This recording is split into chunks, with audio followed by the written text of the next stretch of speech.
The human missile sat inert, silent and gleaming behind glass, but the humans built it to blast screaming through alien skies as it sowed mass death across worlds. "How arrogant, child! Those primitive relics annihilated entire Bolian fleets and crushed your puny lizard cities to dust."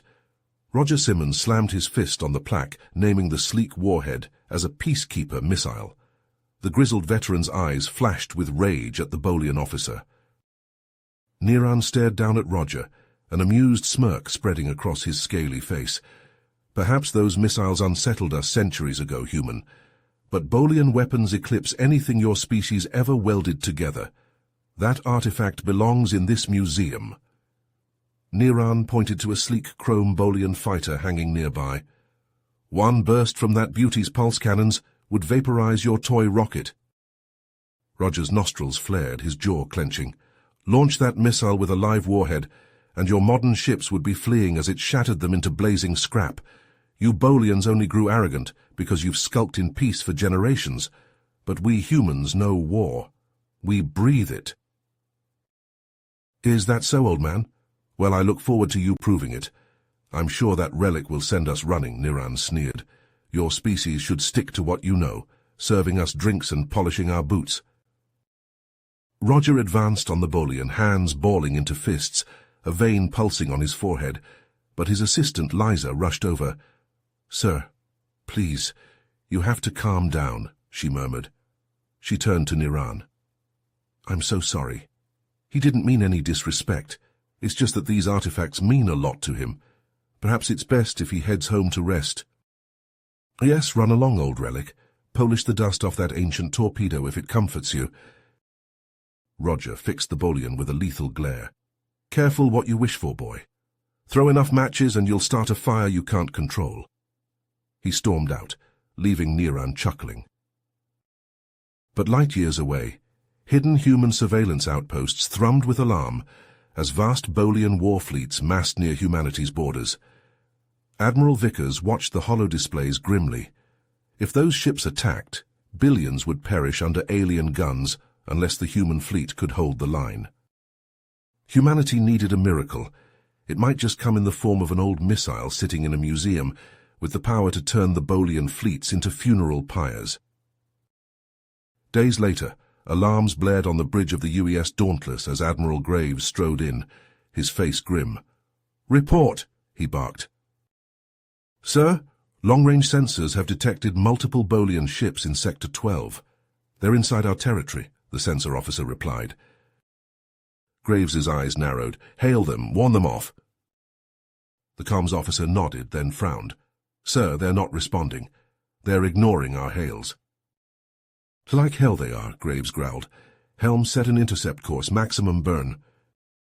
As the human battle group raced to confront the intruders, Graves opened a channel to the Bolian flagship. The sneering face of a Bolian admiral appeared on the view screen. "This is Admiral Graves of the Earth Fleet. You are trespassing in human space. Withdraw immediately or face the consequences." The Bolian Admiral Zaran let out a condescending laugh. "Consequences? You humans are in no position to make threats. The Bolian Empire no longer recognizes your claim to this sector. It belongs to us now." Graves leaned forward, his voice low and dangerous.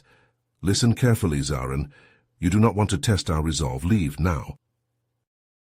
Zaran smirked. "Your posturing is pathetic, human. You are weak, and we will take what we want." With that, he cut the transmission. Graves's face was stone. "So be it. Tactical, lock onto the Bolian ships. Fire at will." The human ships opened up with a barrage of rail cannon fire. The massive tungsten slugs ripped through the Bolian shields like they were paper, tearing gaping holes in their hulls. The Bolians returned fire, but their shots merely scorched the thick armor of the human vessels. "Their shields are down. Hit them again," Graves commanded. Another salvo of railgun rounds struck the Bolian ships, crippling their engines and weapons. Explosions blossomed along their hulls as they listed helplessly in space. "Sir, the Bolians are retreating," the tactical officer reported. Graves nodded, but his satisfaction was short-lived. His comms officer turned to him, her face pale. "Admiral, Urgent message from Earth, Priority 1. Graves read the communique, his blood running cold. Decrypted Bolian transmissions revealed this skirmish was only the beginning, the prelude to a full-scale invasion of human space. The Bolians were after humanity's resource-rich worlds, and Earth Command had just given him authorization to stop the invasion at any cost. Graves pored over the intel, analyzing the Bolian fleet movements. Their staging ground was Kyria, a planet just inside Bolian territory. If he could catch their invasion force there before they deployed... But it would be a slaughter. The Bolian fleet was massive, too huge to defeat head-on even for his battle group, and Kyria was too well defended to approach undetected. He needed a way to hit them hard and fast, before they even knew what was happening. Suddenly a memory surfaced, a strange report from that museum curator. What was his name? Simmons. The man had claimed one of those ancient missiles was still operational. At the time, Graves had dismissed it, but now, with the fate of humanity in the balance, he couldn't afford to leave any stone unturned. He keyed in a comm code he never thought he'd use, a direct line to Roger Simmons. Roger's heart raced in his chest as he stared at the comm screen. The name Admiral Graves flashed insistently, a ghost from his past resurrecting to haunt him. He jabbed the accept button. "Simmons!" Graves's gruff voice crackled over the connection. "Tell me it's not just drunken ramblings. That missile in your museum, can it fly?" Roger swallowed hard, glancing over his shoulder at the gleaming antique. I believe so, Admiral. But it's been centuries since she was last fueled. Or armed." "I don't have time for hedging, Simmons. Yes or no, can you get that missile in the sky?" A pause. Roger's eyes traced the sleek lines of the warhead. "For the right mission, yes, but I'll need help and time. How soon are we talking?" 48 hours. Roger closed his eyes, doing the math in his head. It would be tight, impossibly tight. But if Graves was calling him, the need must be dire. "Get me a crew and parts. I'll have her ready to ride the fire." That night, a nondescript shuttle touched down behind the museum. A dozen figures disembarked, clad in maintenance worker uniforms, but the heavy crates they hauled contained no cleaning supplies. Rocket fuel, ignition systems, a state-of-the-art guidance computer. Roger met them at the service entrance, ushering the Navy techs quickly inside. They converged on the missile, laying out tools and components. Roger rolled up his sleeves. It had been decades since he last worked on one of these beauties. His old bones creaked as he knelt beside the warhead, but his hands moved with surety. The hours slipped by in a sweat-soaked blur. Fuel lines were connected, servos tested, the deadly payload inspected. Roger's eyes burned from staring at ancient manuals, guiding the team through archaic assembly protocols. 36 hours in, they were loading the final components when the exhibit hall doors crashed open. Roger spun, finding himself staring down a furious Niran. "I knew it," the Bolian snarled, stalking forward. "I knew you were full of shit, old man. I dug through the archives on your little peacekeeper, found the real specs. That relic is nothing but a—" Niran froze mid-step as he took in the scene. The missile, fully assembled, nestled in an open maintenance trench. The techs, tools in hand, crouched around it. And Roger, a tranq pistol suddenly in his grip. "You son of a—" Niran never finished his curse. The dart struck him in the neck and he crumpled to the floor. "Get him in the trench," Roger barked. "Seal the panels." They had just slid the last panel back in place when security burst in, pulse rifles at the ready. "Is everything all right? We heard shouting." Roger plastered on his most disarming smile. "Shouting? Not on my watch. Although you haven't seen Administrator Niran, have you? He was supposed to meet me here." The guards traded suspicious looks. After a quick but thorough sweep, they reluctantly withdrew. Roger exhaled heavily, then activated his comms. "Admiral, we've had a complication.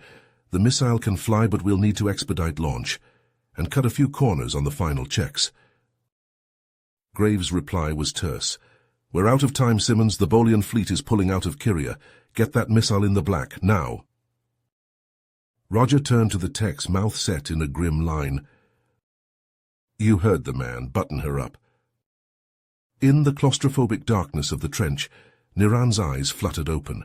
He groaned softly, a hand rising to his throbbing head. Awareness seeped back. The trench, the missile, and the muffled but unmistakable sounds of a launcher powering up. Niran's eyes snapped open, his body jerking against tight restraints.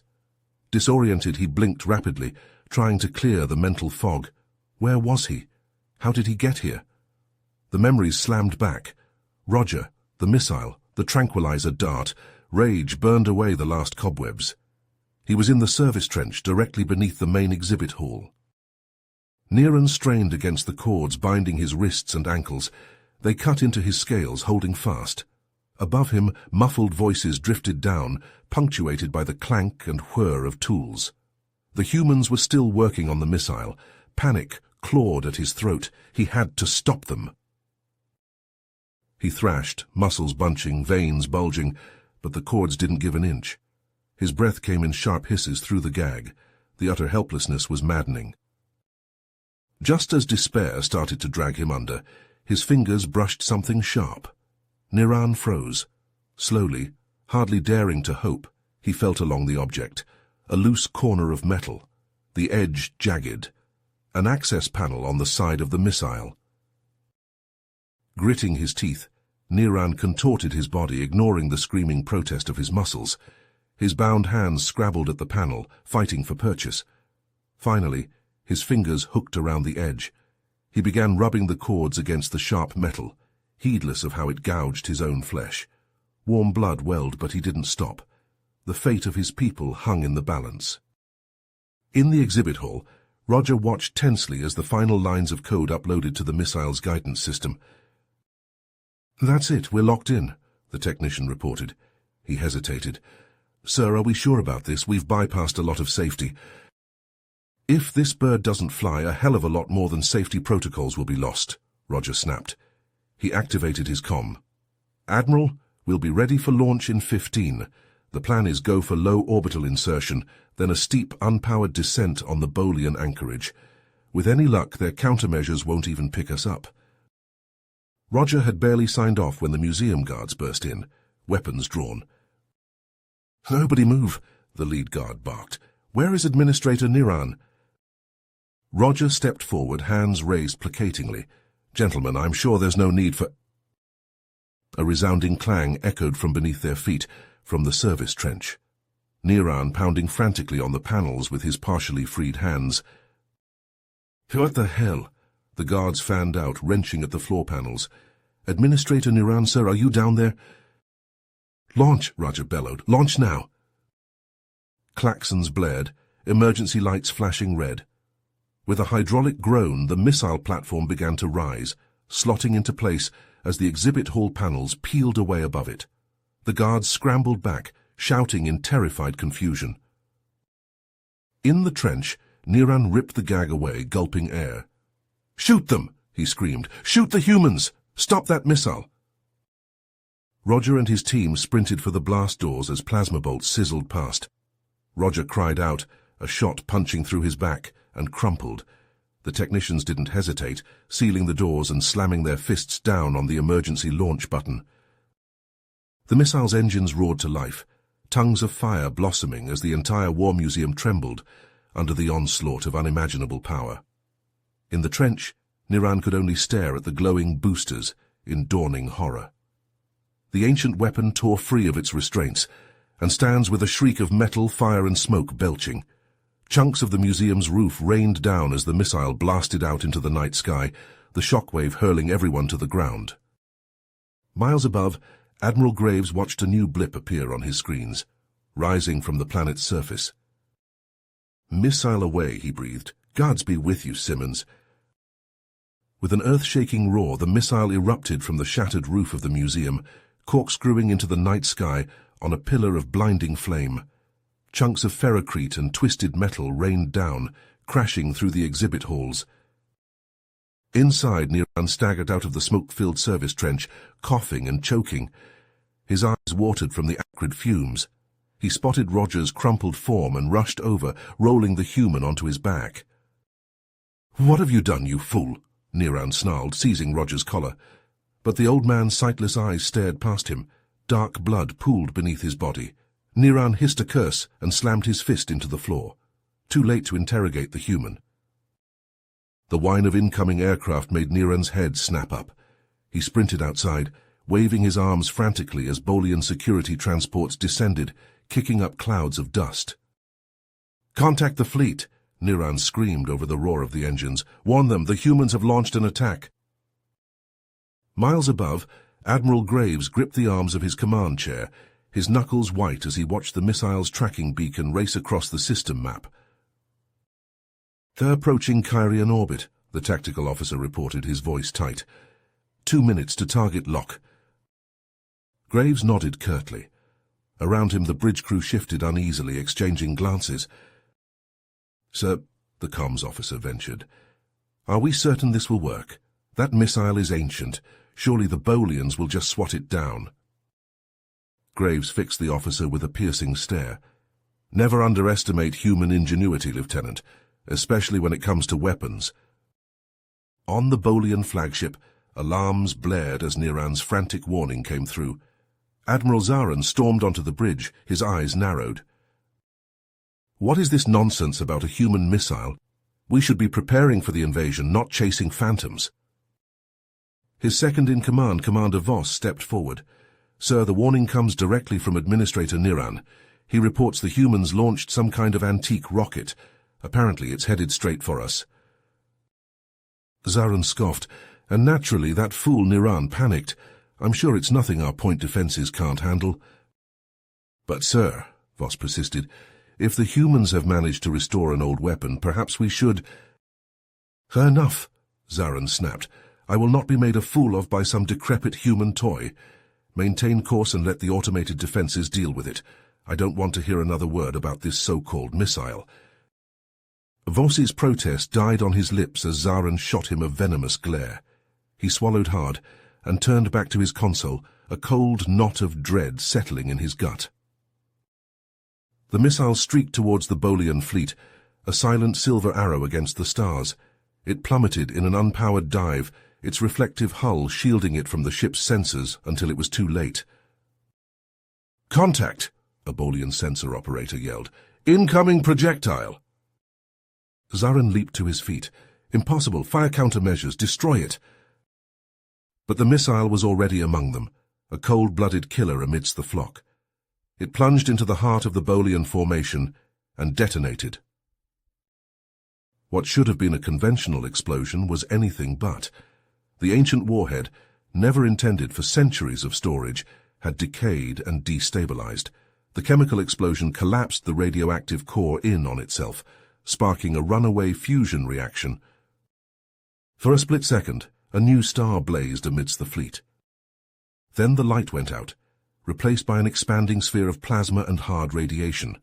Closest to the blast, a dozen Bolian ships simply ceased to exist, reduced to their component atoms. Further out, hulls liquefied and ran like wax under a blowtorch. Unlucky crew were flash-boiled in their seats. Half the fleet was gone in the blink of an eye. The remaining ships reeled away, their shields collapsed, systems shorting out from the electromagnetic pulse. Escape pods spilled from the stricken vessels like panicked insects. On the bridge of the human flagship, Graves and his crew stared at the carnage in horrified silence. The Admiral found his voice first. "Dear God," he breathed, "what have we done?" The Bolian ships burned, little more than slaughter pens now. Their crews scrambled for the life pods, trampling each other in their desperation to escape the radiation-soaked hulks. Then the shockwave arrived. It caught the tumbling life pods and pulverized them against the wrecked ships, smearing them across the buckled hull plates. It snatched bodies and hurled them into the void, trailing crystallized blood. On Kyria, Niran stood rooted in horror as the sky ignited. Bright lines etched themselves across the heavens, growing and spreading like cracks in a shattered mirror. "Sir Administrator, we must go now." One of his security guards seized Niran's arm, hauling him towards their transport. All around them, the debris of the Bolian fleet rained down in a hail of fire. Dreadnoughts and battlecruisers, reduced to blazing meteors, screamed through the atmosphere to slam into the earth. The ground shook with each impact, the thunderous concussions merging into a continuous deafening roar.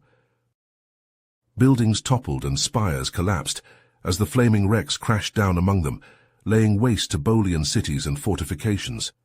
Firestorms raged unchecked, consuming all they touched. In mere minutes, the Bolian war machine had been reduced to embers and ash, crushed beneath the burning remains of their own shattered fleet. The Bolian dream of conquest had been snuffed out in a single, unimaginable instant. And across the stars, the surviving humans stared at the pyre they had lit and wondered if they could still call themselves the good guys. Aboard the human flagship, a heavy silence settled over the bridge. The crew sat at their stations in a daze, staring numbly at the drifting wreckage on the view screens. Flaming debris and frozen corpses swam in the void, the shattered remnants of a once proud Bolian fleet. Graves clutched the arms of his command chair, knuckles white, face pale as he struggled to process the magnitude of the destruction. His eyes followed a tumbling life pod as it spun past, the occupant's face pressed against the viewport in a rictus of horror. With effort, Graves tore his gaze away and stood abruptly. "Status report," he barked, voice raw. "I want damage assessments and casualty estimates now." The bridge crew snapped out of their stupor, fingers flying across consoles. "Sensors show 95% of the Bolian fleet destroyed or disabled, sir," the tactical officer reported, voice shaking slightly. "Minimal survivors. Our ships are unscathed." Graves nodded curtly. "Comms, get me Earth Central Command, top priority channel." "Aye, sir," the communications officer replied, hands already working. "Admiral, what do I tell them?" Graves gritted his teeth. "The truth, that we just lit the fires of war." On the scorched surface of Kyria, first responders picked through the burning wreckage of a major city. The twisted skeletons of skyscrapers reached like clawing fingers towards the smoke-choked sky. Ash drifted like obscene snow. Niran staggered through the hellscape, his once pristine uniform torn and stained, his eyes wild. He dug frantically at a collapsed wall, heedless of the blistering heat or the broken glass slicing his hands. He had to keep moving, keep searching. If he stopped, the screams of the dying would catch up to him. He heaved aside a slab of smouldering plasteel and found them, a Bolian woman, pinned beneath a fallen beam, her 2 young children huddled against her. Niran hauled the beam off her with a burst of desperate strength and helped her up. "Thank you," she whispered, voice cracked with smoke and grief. "Thank you." Her daughter, no more than 5 cycles old, looked up at Niran with guileless eyes.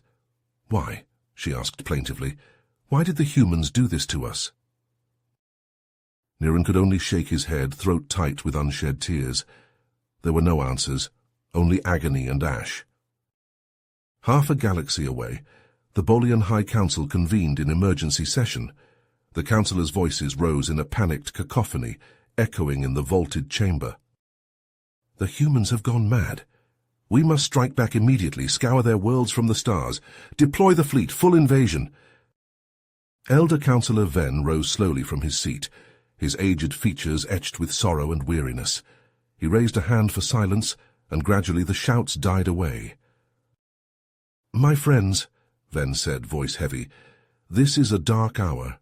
We have suffered a grievous wound, but we must have clarity. We still do not know how this happened, or why. We cannot lash out blindly."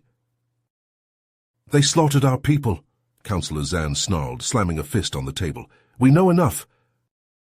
Ven shook his head. "If we act in haste, we risk everything. We must understand our enemy. I propose we send a mission to Kyria to gather facts."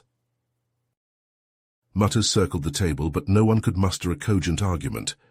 "Very well," Zan said grudgingly, "but when we have our proof, the humans will pay in blood." As the meeting adjourned, a pall of fear and fury hung over the council. The Bolians had dismissed the humans, ignored them, and now the price would be war. Admiral Graves faced the flickering vidcom screen, his shoulders squared. and his face a mask of composure hiding the turmoil within. The members of the Joint Chiefs of Staff stared back at him, their expressions bleak. Graves completed his report, detailing the utter devastation of the Bolian fleet. When he finished, the silence on the comm was deafening. Finally, General Mattis spoke, his voice strained. "Christ, Bill, what do we do now?" Graves took a deep breath. "We deploy the fleet to Kyria immediately. We'll provide what aid we can to the survivors, and prepare to defend against Bolian counterattacks." He paused. "At the same time, I recommend we send envoys to Bolia to try to head off open war. There may still be a chance for diplomacy if we move fast." The chiefs glanced at each other, then nodded. "Very well, Admiral," Admiral Singh said heavily. "You have our authorization. But understand, we're on a razor's edge. If this escalates—" She didn't need to finish the sentence. They all knew what was at stake. Graves saluted. "Understood, ma'am." Graves out. The screen went dark, and Graves slumped back in his chair. The weight of the galaxy itself seemed to press down on him. They had won the battle, but in doing so, they may have doomed billions to the inferno of war. The Admiral closed his eyes just for a moment, then he pushed himself to his feet. He had work to do, they all did. The fate of... Admiral Graves's fleet blazed into the Kyrian system, human ships decelerating from FTL and fanning out into a defensive perimeter around the battered planet below. On the bridge of the UES Dauntless, Graves gazed at the viewscreen grimly. Kyria's continents glowed an angry red, dotted with the flaring impacts of Bolian wrecks still raining down from orbit. Smoky grey clouds swirled, obscuring the devastation beneath. "Get our teams down there now," Graves barked at his XO, "and deploy the fleet in a standard relief formation, but keep the gun crews on standby." As dropships and supply shuttles descended through the turbulent atmosphere, the human crews couldn't shake a sense of unease. They had come as angels of mercy, not conquerors.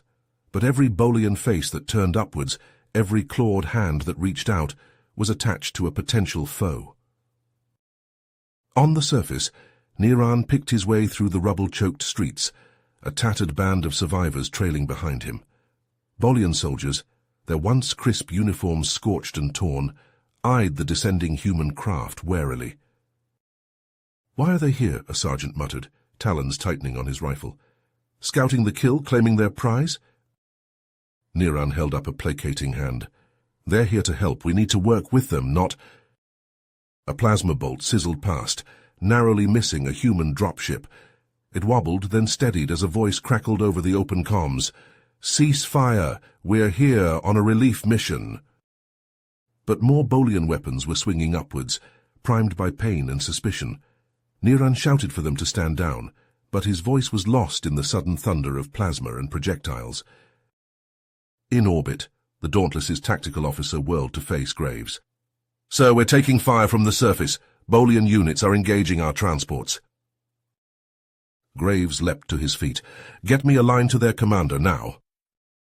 But the comms hissed with nothing but static and terse snippets of confused chatter. In the chaos dirtside, it was clear no one was in firm command. On the blood-slicked streets of the Bolian capital, Niran found himself in the eye of the storm. He worked frantically alongside human medics, translating terse questions and soothing delirious patients. A human corpsman, her blonde hair matted with alien blood, turned to Niran as she clamped an arterial bleed. "Hold this," she snapped, guiding his hands to the pressure bandage.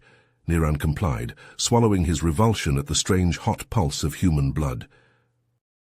As they labored, he studied her face, the determined set of her jaw, the intensity of her blue eyes. This was no demon, no cruel invader, just a person, trying to hold back the tide of suffering with her own two hands, no matter the species of the victim. Light years away in the hallowed halls of the Bolian High Council, a storm was brewing. Elder Ven paced the marbled floors, a datapad clutched in his trembling hands. "The humans had help," he murmured, voice hollow with disbelief. "From one of our own. They knew exactly where to strike when we'd be most vulnerable." The councillors erupted into a frenzy of hissing accusations and enraged denials. Ven tried to call for order, but his voice was drowned out by the tide of fear and fury. The chamber doors slammed open, and a phalanx of armed Bolian soldiers marched in, their boots echoing on the polished stone. At their head strode General Zaran, his eyes glinting with cold purpose. "This council has failed our people," he snarled, his words slicing through the din like a plasma blade. "Failed to protect us, failed to avenge us." He leveled a clawed finger at the horrified councillors. "I charge you all with weakness, with cowardice, and I relieve you of your duties." As the soldiers fanned out, plasma rifles humming to readiness, Zaran turned to face the cowering Ven. "Kyria will be ours again, old fool, and the humans will pay for every drop of Bolian blood in kind." In the Kyrian system, the shockwaves of the distant coup rippled across the void. Bolian ships, their IFFs flickering from neutral to hostile, swung towards the human fleet with predatory intent. On the flagship's bridge, alarms howled as red icons blossomed on the tactical display. Graves sank into his chair, his eyes hard as flint. "They've lost their minds," he breathed. Then keying the fleet-wide comms, "All ships defensive formation Delta. Protect the transports at all costs. But do not, I repeat, do not fire unless fired upon." Even as the orders left his lips, the Bolian ships opened up with a blistering salvo. Shields flared and buckled under the onslaught, human vessels reeling like stricken prey. On the surface, Niran threw himself over a cluster of children, as the sky above split open with lines of fire. The ground heaved and shuddered, buildings crumpling like paper under the orbital bombardment. As the dust cleared, Niran raised his head to find himself staring down the barrel of a human rifle. Behind it, a young soldier's face, streaked with sweat and grime, contorted in a rictus of fear and rage. For a moment they were frozen, two survivors in the eye of an unimaginable storm. Then slowly the rifle lowered, a hand, trembling but resolute, extended down to Niran. "Come on," the soldier said, his voice cracking. "Let's get these kids out of here." Niran clasped the hand, alien but achingly familiar in its warmth, and let himself be pulled to his feet. Together, Bolian and human, they gathered the weeping children and fled towards the dubious safety of the human perimeter. In the void above, the battle raged unabated. The Dauntless shuddered, sparks fountaining from overloaded consoles as her shields drank the Bolian fire. Graves, his face cast in the hellish light of the burning ships around them, could only watch as the hopes for peace blackened and crumbled to ash.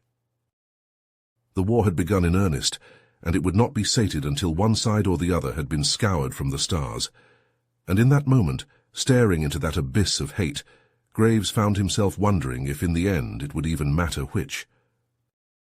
The bridge of the Dauntless shuddered as another Bolian salvo slammed into the failing shields. Sparks erupted from overloaded consoles, and the lights flickered ominously. Graves gripped the arms of his command chair, his eyes fixed on the tactical display.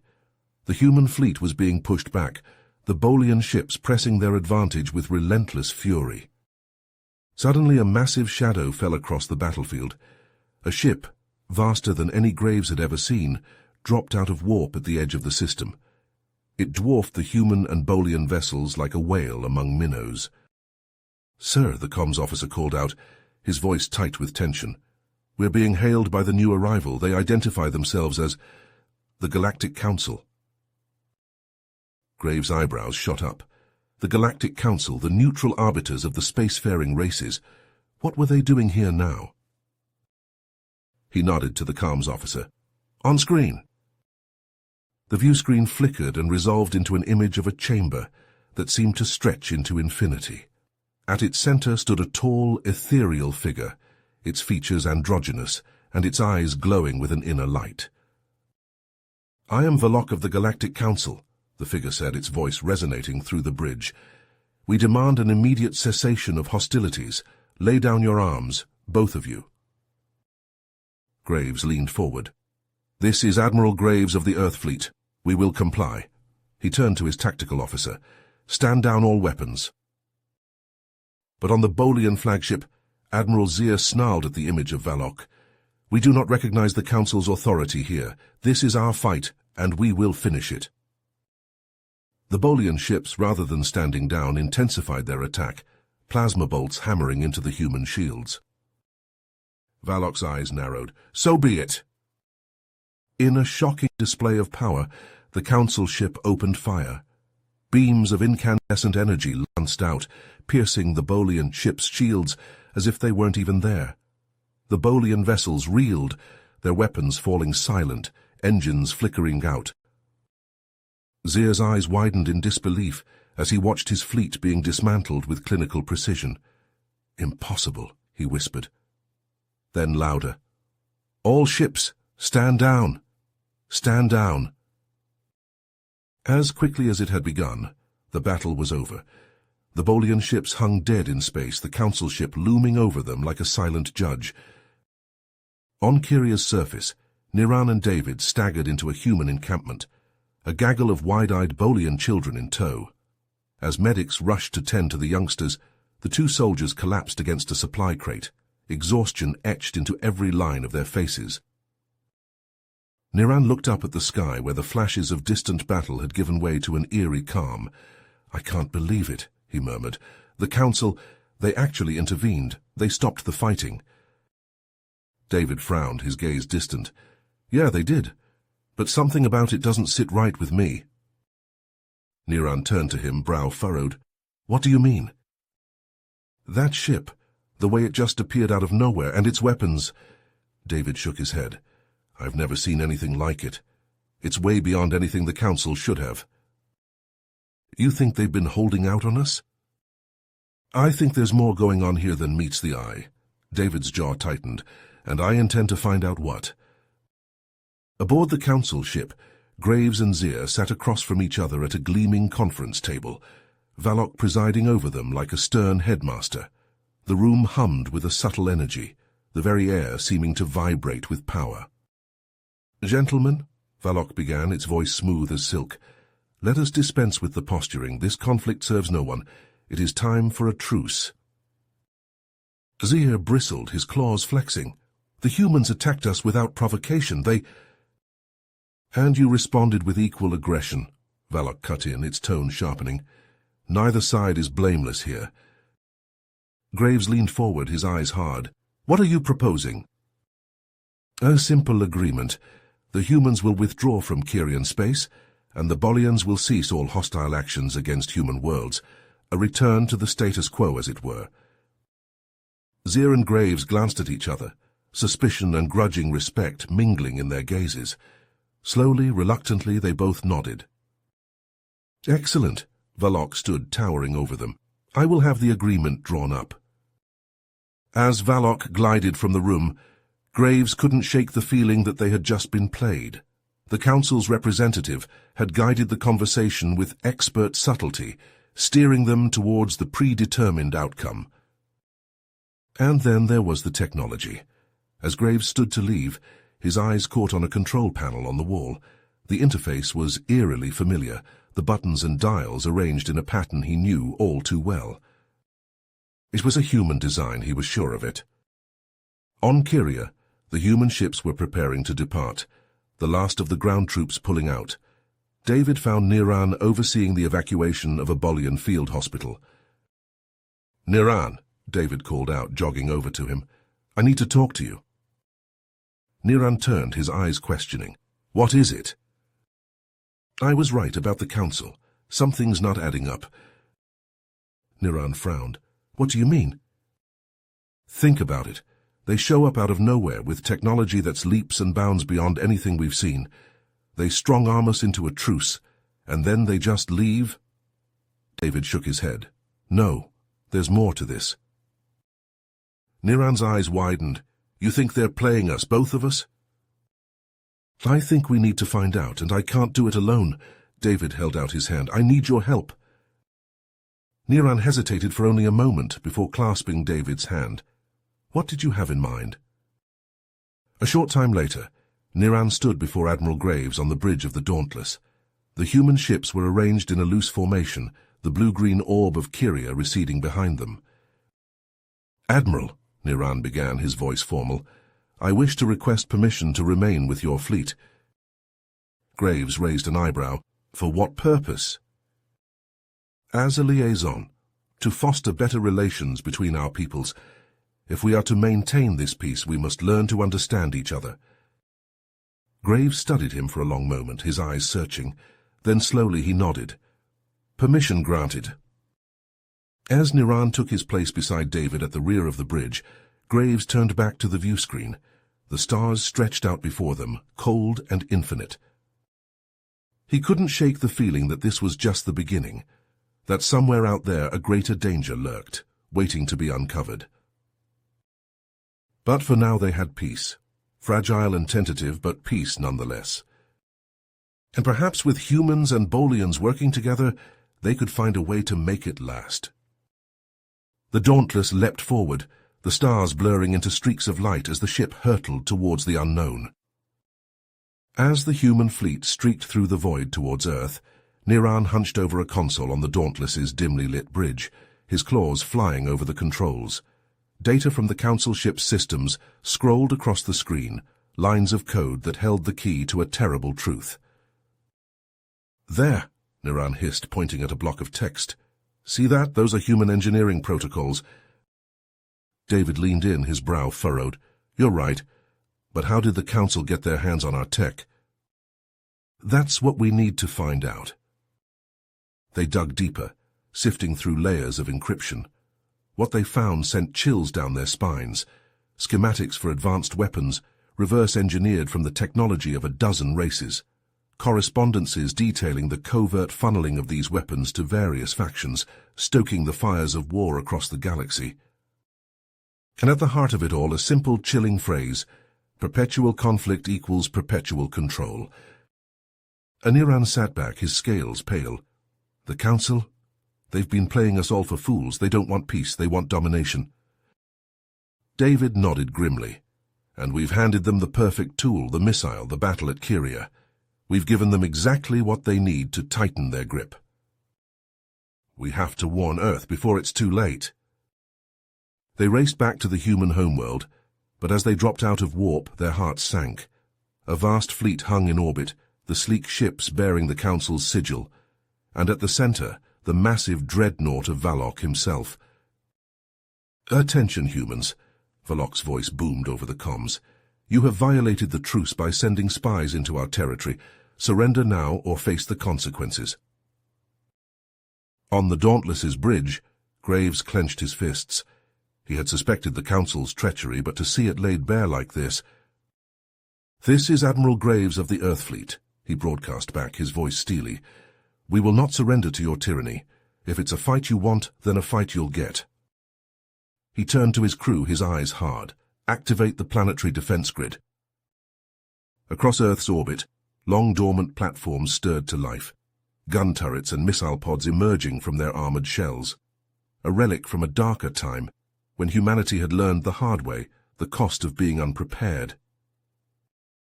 The Council fleet surged forward, plasma cannons blazing, but they met a wall of fire as the defense platforms opened up, projectiles and energy beams stitching through the void. On the surface, Niran and David sprinted through the chaos of a military base preparing for war. Soldiers rushed to battle stations, tanks rumbled out of hangars, the air thick with shouted orders and the whine of engines. They found the command post, a scene of controlled pandemonium. In the eye of the storm stood a grizzled human officer, barking orders into a headset. "Sir," David called out. "Lieutenant Hawkins and Niran reporting. We have critical intel on the Council's plans." The officer waved them over, his eyes never leaving the tactical displays. "Let's hear it, son, and make it quick." As David laid out what they had discovered, the officer's face hardened. He toggled his comms. "Admiral, are you seeing this?" On the Dauntless, Graves grimaced as the data scrolled across his screen. "I see it, General. The Council's been playing a long game, but now we know the rules." He watched as another defense platform went dark, the Council ships adapting to their tactics. They were being pushed back, slowly but surely. "So we can't hold them," Graves said quietly. "Not alone." Just then, a new voice crackled over the comms. "Admiral Graves, this is Councillor Venn of the Bolian Resistance. We're coming in hot and ready to fight. Hold fast, humans. You're not alone in this." Graves looked up as a fresh wave of ships dropped out of warp. Bolian ships, but flying the colors of Venn's faction.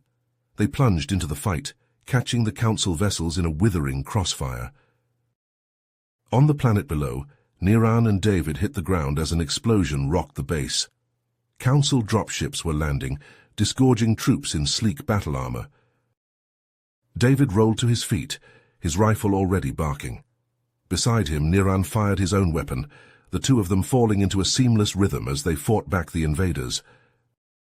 A plasma bolt sizzled past David's head, close enough to singe his hair. He spun, trying to line up a shot, but the Council trooper was too fast. The alien soldier leveled his rifle at David's chest and jerked as a bolt from Niran's gun took him in the head. The Bolian flashed David a quick grin. "I've got your back, human." Together they pushed forward, rallying the human defenders. The ground battle was fierce and bloody, but inch by inch they drove the Council forces back. In orbit, the tide was turning. The combined human and Bolian fleets had the Council ships on the defensive, their formation breaking apart under the onslaught. On the bridge of his dreadnought, Valok slammed a fist into his console as another of his ships exploded. "Impossible," he snarled. "Pull back! Pull back now!" The Council fleet broke off, fleeing into the depths of space. A ragged cheer went up from the human and Bolian crews as they watched their enemies run. But the victory was bitter. The cost had been high in ships and lives, and they knew this was only the beginning.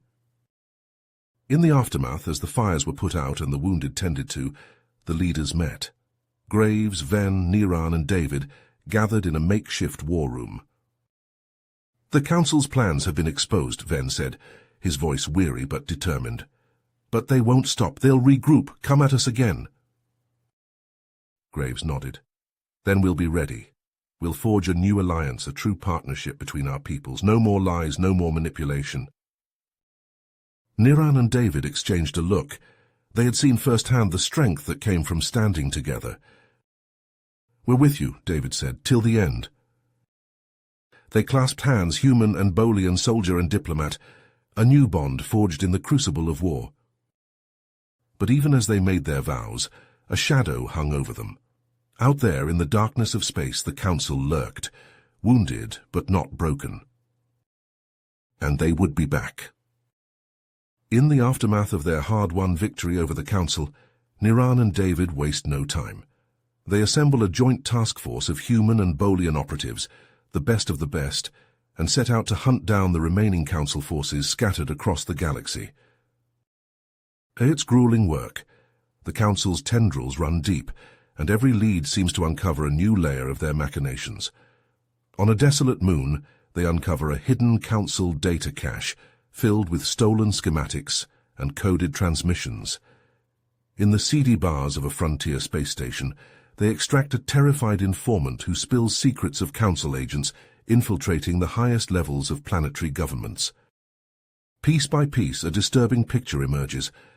The Council's influence is vast, their reach extending to every corner of the known galaxy. They have sleeper agents in positions of power, secret shipyards churning out advanced warships, vast networks of spies and saboteurs, ready to destabilize entire systems at a moment's notice. But Niran and David are relentless. They lead raid after raid, striking at Council strongholds and supply lines. They capture Council operatives and turn them, using their knowledge to plan even bolder attacks. Slowly, methodically, they begin to dismantle the Council's web of influence.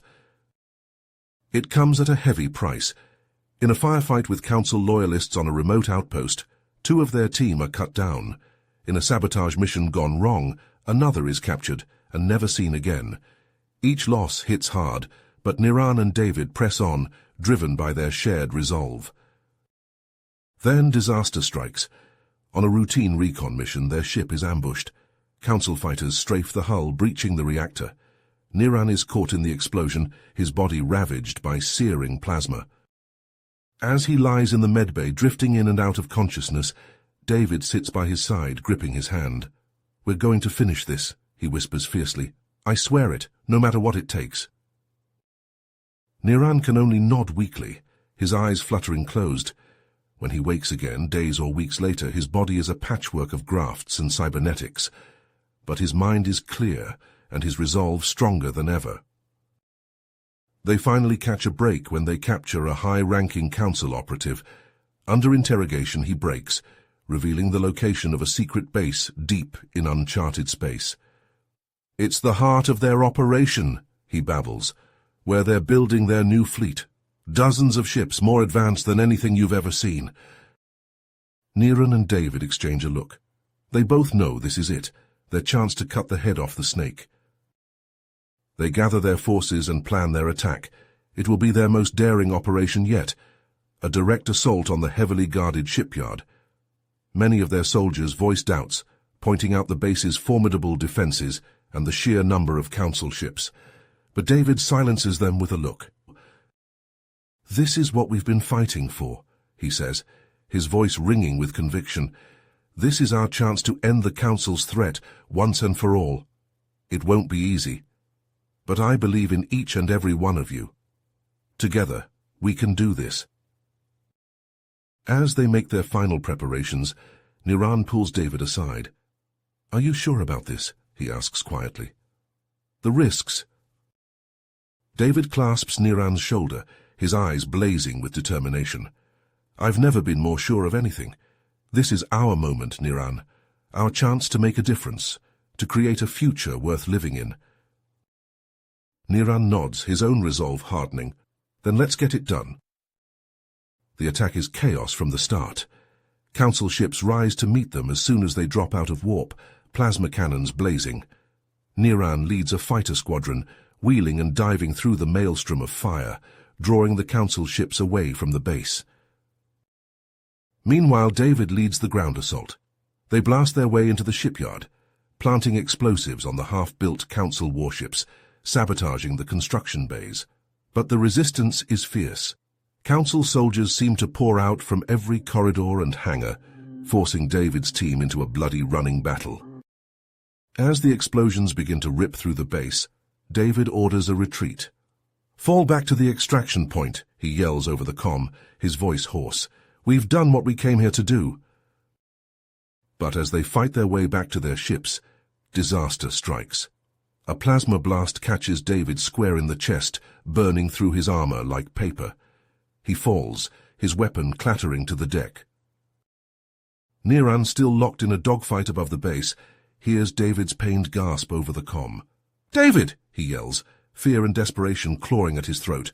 "David, respond!" There's a moment of horrible silence. Then David's voice, weak and filled with pain. "Niran, you need to go. Get the team out." "I'm not leaving you," Niran shouts, already angling his fighter back towards the base. "You have to," David whispers. With a trembling hand, he presses the detonator for the remaining explosives. The mission comes first. Always." Tears blurring his vision, Niran watches helplessly as the base erupts in a chain of massive explosions, the fireballs consuming David's signal. In the terrible silence that follows, as the remnants of the strike team limp back to their staging point, Niran can only sit in his cockpit and weep, his heart shattered. The journey back to Earth is a somber one.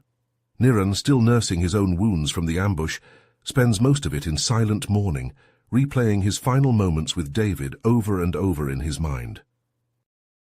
When they finally arrive, he's met by Graves and a contingent of high-ranking officials. Their faces are lined with grief as he delivers his report, his voice mechanical, emotionless. He feels hollow, scraped raw. In the days that follow, as the news of their victory spreads, the galaxy erupts in celebration. The Council's threat, which had loomed over them for so long, is finally gone.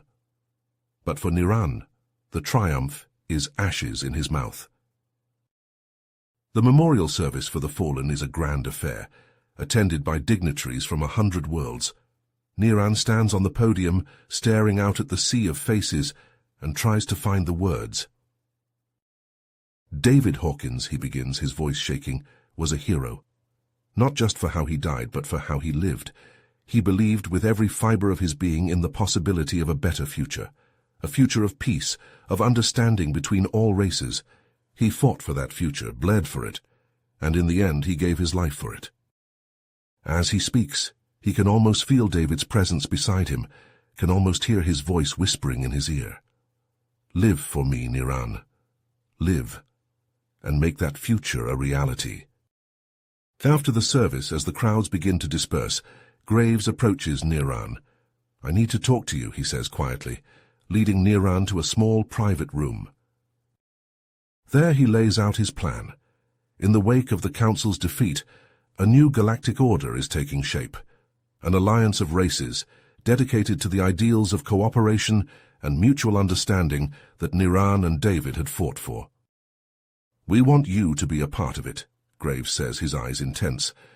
As the Bolian representative on the ruling council, your people respect you, Niran. They'll follow your lead, and there's no one I trust more to carry on David's legacy. Niran is silent for a long moment, his heart torn. The grief is still so raw, the pain of David's loss still so fresh. But as he meets Graves's gaze, he realizes that this is what David would have wanted, a chance to build something lasting, something real. I'll do it, he says, his voice rough with emotion, for David and for all of us. Years pass. The alliance grows and strengthens, a beacon of hope in a galaxy too long shadowed by war and mistrust, and at its heart, always, is Niran. He is older now, his scales dulled and his eyes wise with the weight of all he has seen. But as he stands before the assembled representatives of 100 worlds, his voice is strong and clear. We stand here today, he says, echoing the words David had spoken so long ago, not as separate races, but as a single galactic community. Let us honor the sacrifices of those who brought us to this point by working together to build a future of peace, understanding, and hope. As the chamber erupts in applause, as 100 different voices rise in a chorus of unity, Niran looks up through the clear dome of the council chamber to the stars beyond. And there, just for a moment, he swears he can see David's star, shining down on them all, bright with the promise of a better tomorrow. You have reached the end of the story. If you enjoyed this story and want to support us, please leave a like and subscribe to our channel, and for every comment that says 88, I will heart every single one of them. Thank you for your time.